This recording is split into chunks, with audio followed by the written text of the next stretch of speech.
Welcome, everybody, to our December 3T at 3 series event. This month, our focus is on your 2024 IT action plan. My name is Alan Falcon. I'm the CEO of Cumulus Global, and I want to thank you for taking time out of your busy day and week to join us here for this event, whether you're joining us live or you're viewing and watching this recording on demand.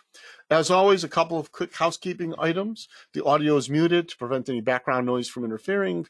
On the right or upper side edge of your screen, there's a questions icon that'll open a window. That's the best way to ask any questions or make any comments during the session. I'll address them as I can. We have time for Q&A at the end.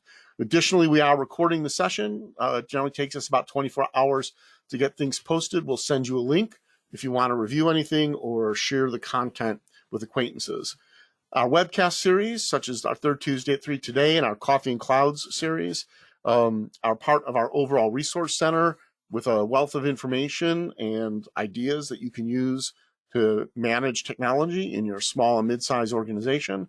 We've also recently launched 2 weekly bulletins, one focused on Microsoft Cloud, one on Google Workspace, providing updates, tips, tricks, new features, and ideas you can use to get more value out of those productivity suites in your day-to-day work, as well as a library of ebooks and other types of valuable information.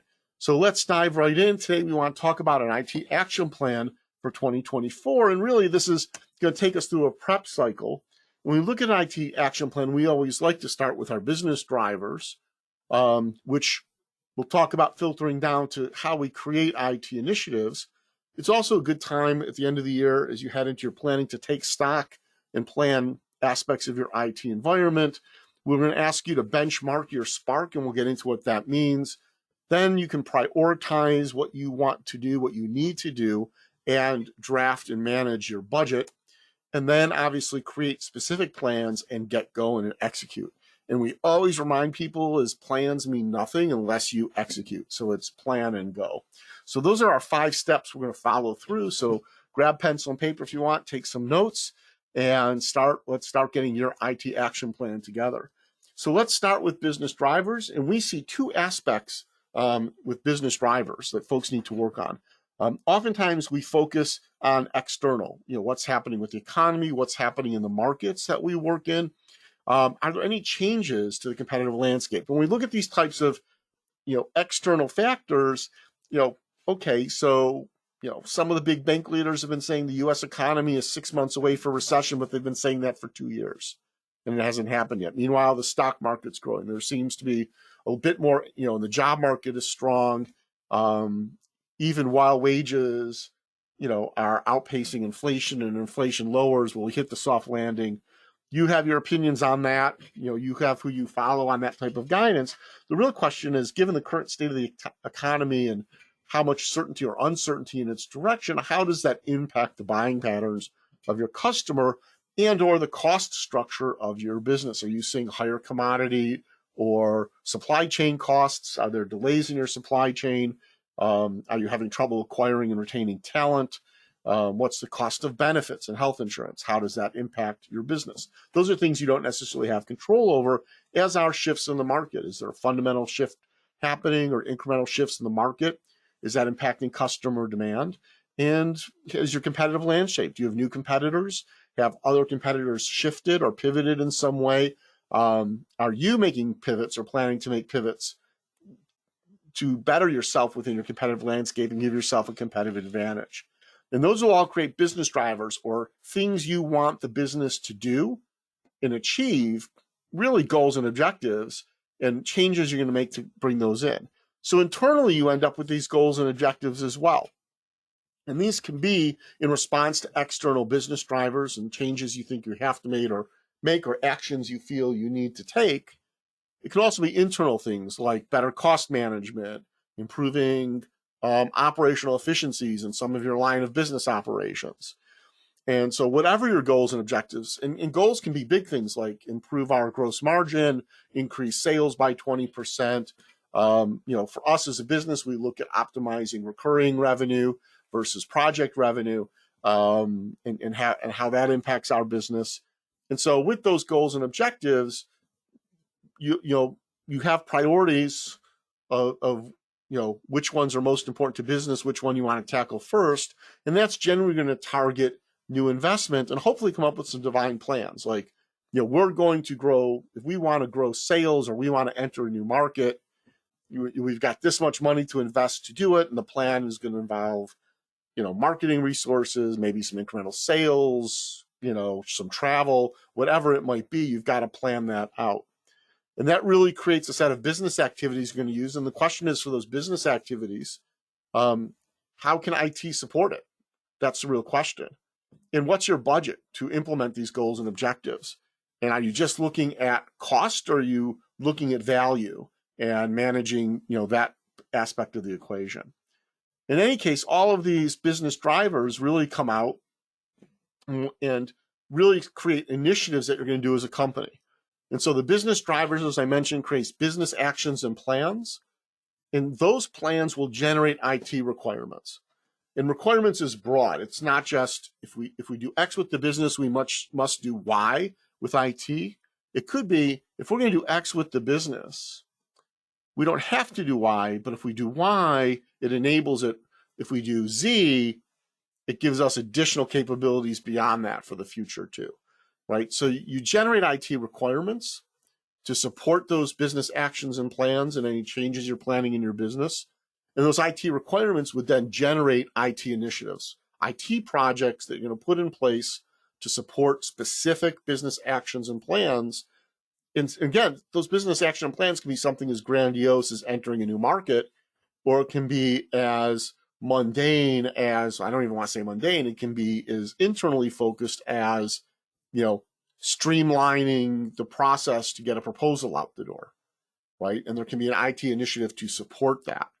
And so when you look at your IT initiatives and your business drivers and that whole chain of thought, don't just look at new capabilities or new things. Look at the incremental improvements you're doing inside or externally visible for your company.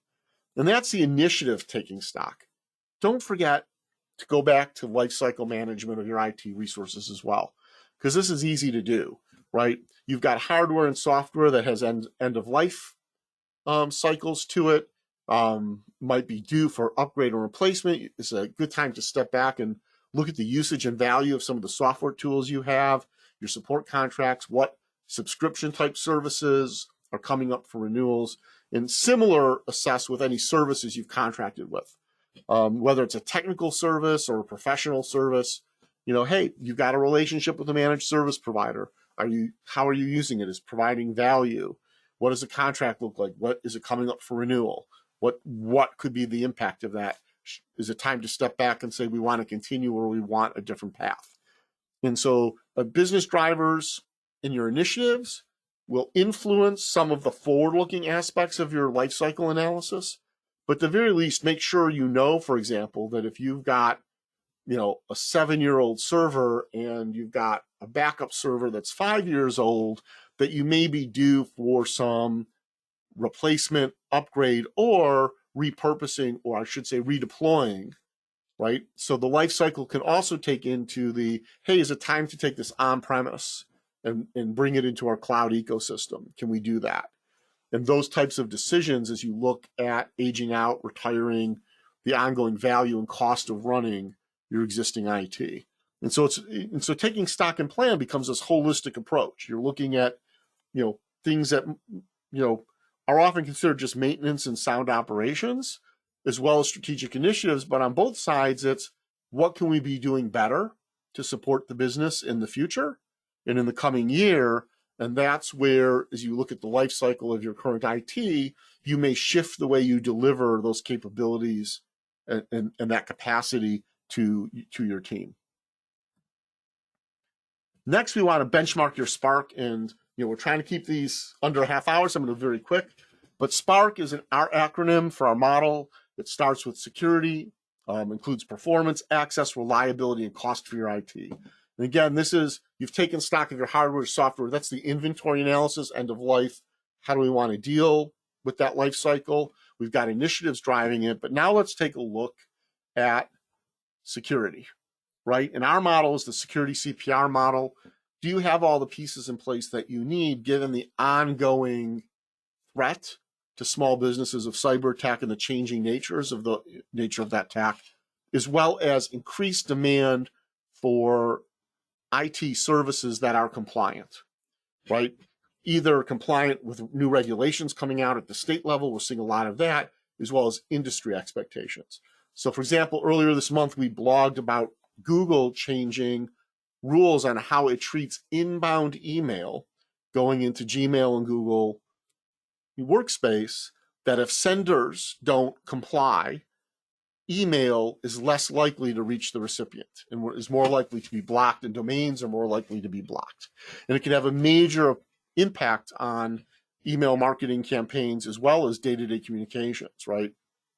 So do you have all the pieces that you need to secure your business, not only to protect, and again, for small businesses, our view is that if you focus on the most common types of attacks against small business and the most damaging, and you look at the commonalities of what you need to do to prevent and protect and be able to recover from those, you're pretty well protected from a security and data privacy standpoint. So make sure you've got your communication education pieces, that you've got the appropriate protections and prevention, and you have the ability to respond and recover. And if you missed it, our Coffee and Cloud webcast in December was 5 secrets related to cyber security insurance, cyber insurance policies.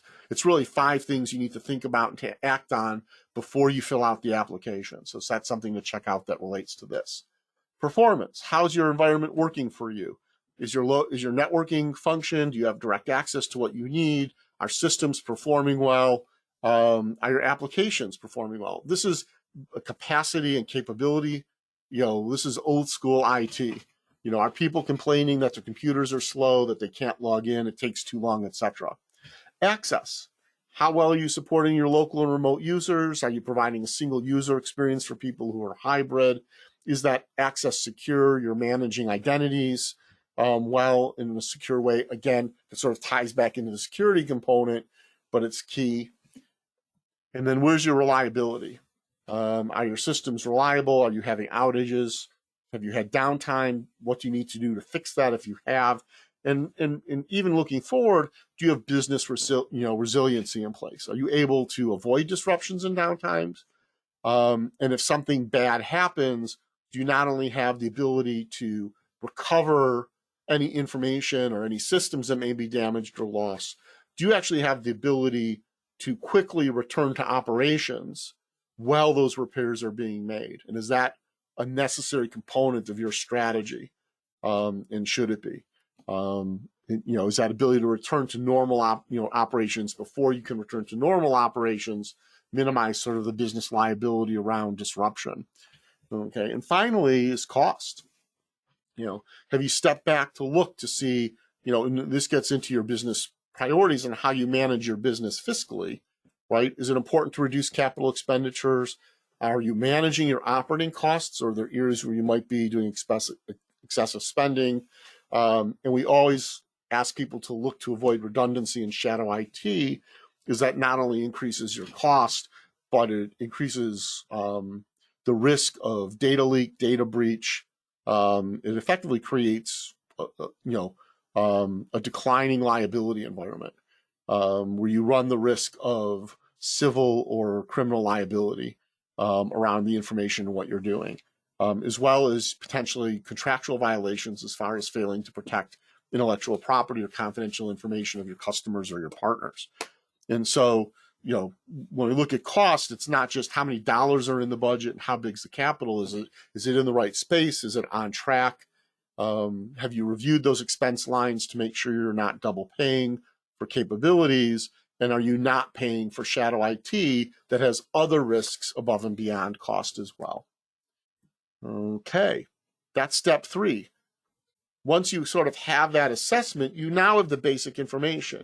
You have initiatives, you have prioritization, you understand within that what aspects of your IT system sort of horizontally need repair, replacement, upgrade.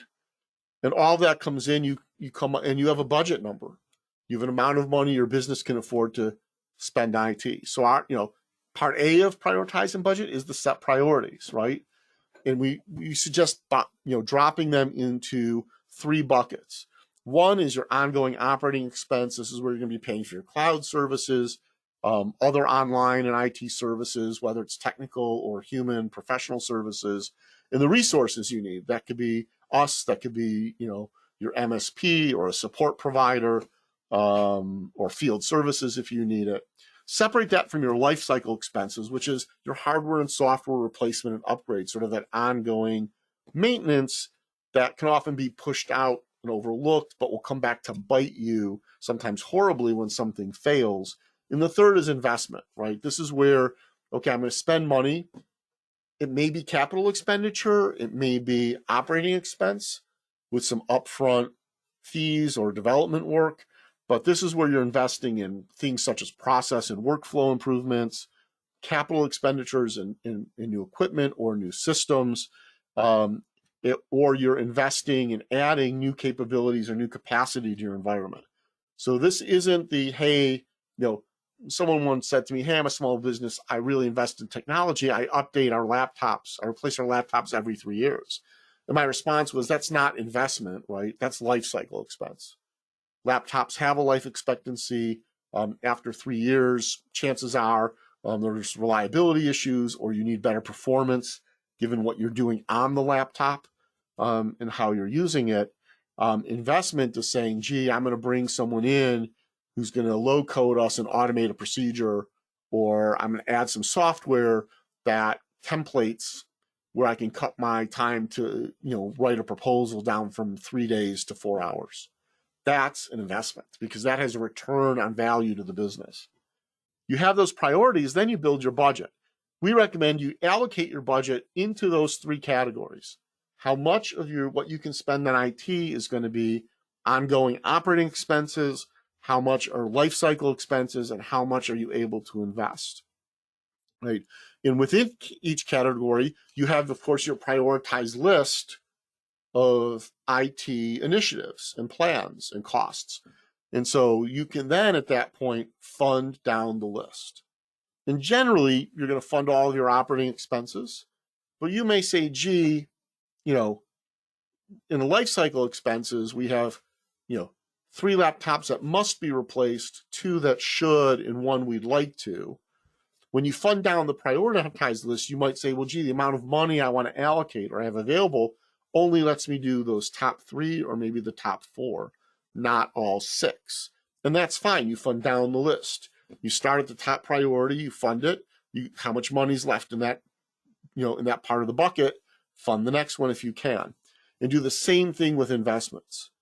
When you're done, it's good to step back and rationalize and say, because you have this global priority as well. So you may say, gee, we're funding 4 investment initiatives, but we're not funding all of our life cycle expenses. But if we don't upgrade those machines, these new applications aren't going to work well. Then you can make a decision. Do we do fewer laptop upgrades and more investment, or do we do more laptop upgrades and less investment?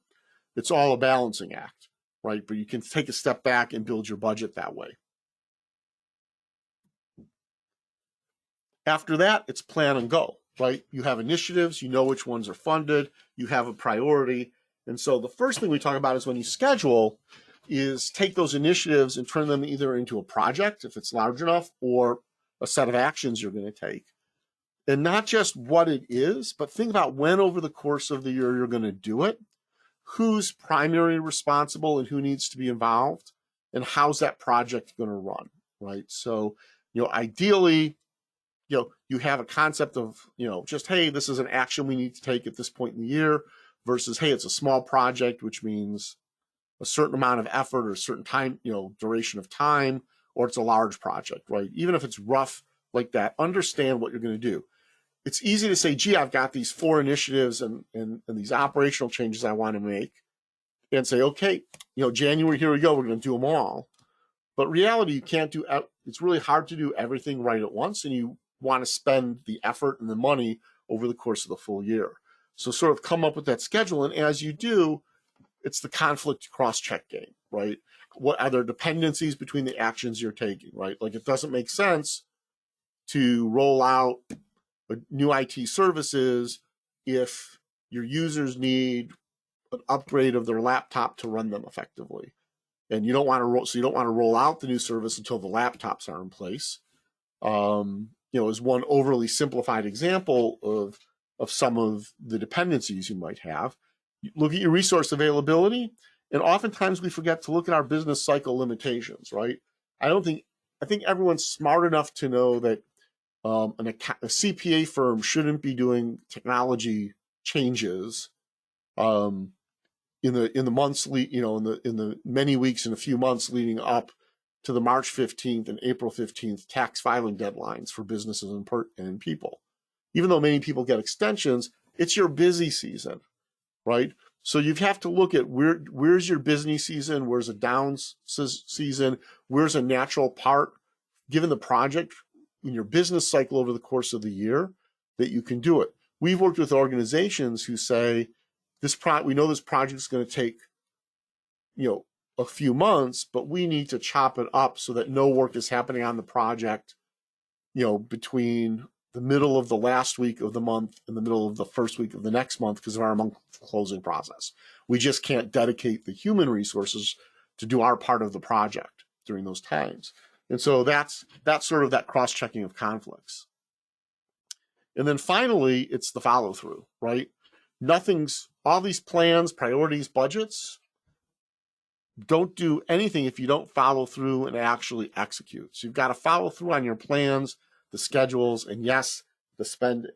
Now that said, things change. A lot of IT folks say as you plan out your year, you should do a monthly review of where you're at, what next steps and what's changed. Others will say do it quarterly. For small businesses, generally given the nature of the business, the scope of the projects, the scope of the budget, that creates a lot of management overhead that isn't necessary. Some small businesses can do it twice a year. We generally recommend a trimester schedule. Hey, we're up and running. We're starting to do plans. It's 4 months. Pretty much 4 months have gone by. Let's step back. How are we on progress compared to our plan? Have we come up with any issues or challenges that need to be addressed? And then has anything happened that would cause us to reassess priorities and budget allocation, right? So this is where you can step in and say, oh, we're losing a big customer. We're going to lose some revenue. We got to cut back on spending.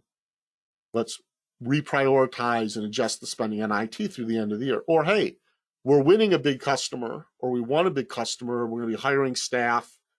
We need to ramp up those people, get them into our systems, everything, hold off on the IT projects while we do that. And even though there's new revenue coming in, there's only a modest increase in the budget. So we have to, priorities getting these people on equipment, getting them into our systems, getting those licenses squared away. And then we can reassess if, we need to pull something off the project list for the year to deal with that increased cost because, this new customer, we have to have the people on board now, but we're not going to see the revenue for a couple months. All of those complex considerations come into play. And, our experience is that if you're a small business and you're looking at that reassessment, 3 times a year, it's doing great. The third time is when you're really saying, how do we do this year? What's carrying over the next year? You're starting that planning and budget process for the next year. And then, you're 4 months in, you're 8 months in, right? Or some will do it, yet 3 months, 7 months, and 11, right? To say, hey, we're 3 months into the year. How are we going? That's great. Let's go. Okay, 7 months, any adjustments? 11 months, okay, we're now starting the planning process for next year. How are we doing? What are we doing? How does that impact our planning process? It can all work very well. So as you work through this action plan, we can help. We offer a number of assessments as well as a general consulting services around doing that IT review and helping assess business drivers and defining projects and initiatives, and can even assist with budgetary estimates to give you a sense of scope as you're looking forward. Our cloud advisors will meet with you or myself and my other partners will meet with you, and we can talk about enabling technology. Like, I want to understand how AI can help my business. Bring us in. We can talk about what's feasible, what's not, any cost and other implications with that, right? On an ongoing basis, we can help you with our, manage and operate and be efficient as possible with the, a variety of solutions, not least of which is our managed cloud solution offerings. So it's something to keep in mind. Okay, so what's your action? This is not my normal end of event action slide. It's very simple. The action on this is if you want to build a 2024 IT action plan, you're interested in learning more, you have questions, you're building a plan, you want to discuss it, best course of action is to book a no obligation free session with one of our cloud advisors. And there's a bit.ly link for an intro call, or you can scan the QR code there to do it. Also, if you have questions, you can reach out to us, info@cumulusglobal.com. You can reach out to me directly. I'll tell you, don't use my phone number. I rarely answer the phone. I'm horrible about going back to voicemails. Send me an email as well. I don't have an assistant. It's not the way I work. So if you send me an email, I'll get back to you. Or if I'm not going to be available, I'll have a member of my team get back to you in short order. So with that, I've covered a lot of ground, walked through a 5-step action plan. As I was putting the materials together, someone pointed out you've got a lot of ands in there. It's really more than 5 steps.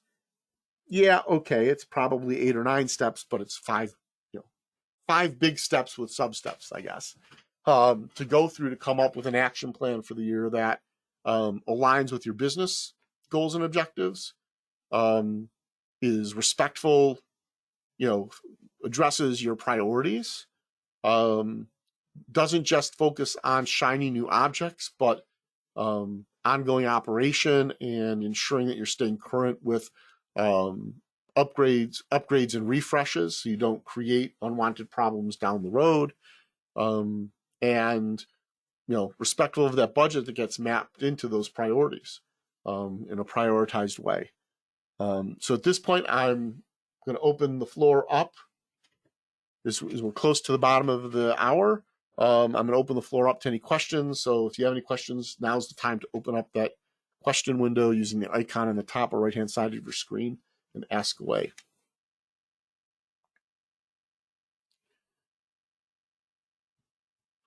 Okay, so one of the questions we're often asked is how formal does a plan need to be? My answer there is it needs to be as formal as you want it to be meaningful for your business. We've worked with organizations and helping in the planning process where, it's a dense document with project descriptions, high-level project plans, draft budgets, all sorts of appendices.